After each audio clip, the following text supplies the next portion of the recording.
రాజకీయ నాయకులు, సినీ నటులు ధార్మిక కార్యక్రమాల సందర్భంగా పోలీస్ బందోబస్తు కోసం అనేక లేఖలు వస్తూ ఉంటాయని, కార్యక్రమాల్లో పాల్గొనే వారిని బట్టి తగిన బందోబస్తు ఏర్పాటు చేస్తామని సెంట్రల్ జోన్ డీసీపీ ఆకాంక్ష యాదవ్ తెలిపారు.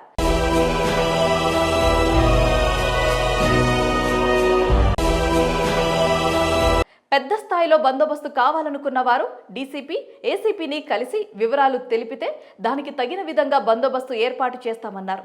పుష్ప 2 సినిమా ప్రీమియర్ షో సందర్భంగా బందోబస్తు ఏర్పాటు కోసం సంధ్యా థియేటర్ నిర్వాహకులు బందోబస్తు కోసం చిక్కడపల్లి పోలీసులకు పంపిన లేఖ సామాజిక మాధ్యమాల్లో వైరల్ కావడంతో దానిపై డీసీపీ వివరణ ఇచ్చారు.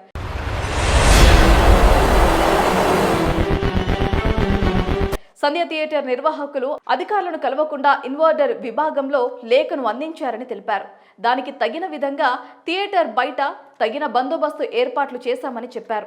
ఆ సినిమా హీరో అల్లు అర్జున్ వచ్చే వరకు జనాలు అదుపులో ఉన్నారని, ఆయన వచ్చి కార్ రూప్ టాప్ నుంచి బయట ఉన్న అభిమానులకు చెయ్యి ఊపటంతో చాలా మంది థియేటర్ వైపుకు వచ్చారని తెలిపారు.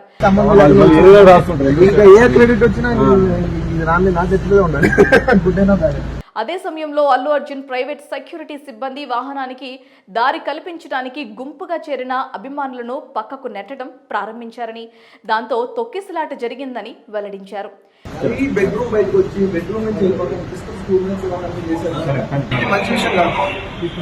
ఇక అల్లు అర్జున్ ను అరెస్ట్ చేసేందుకు వెళ్లిన పోలీసులు ఆయనకు దుస్తులు మార్చుకునే సమయం ఇవ్వలేదని, ఆయన సతీమణి పట్ల దురుసుగా ప్రవర్తించారన్న ప్రచారంలో నిజం లేదని డీసీపీ అన్నారు.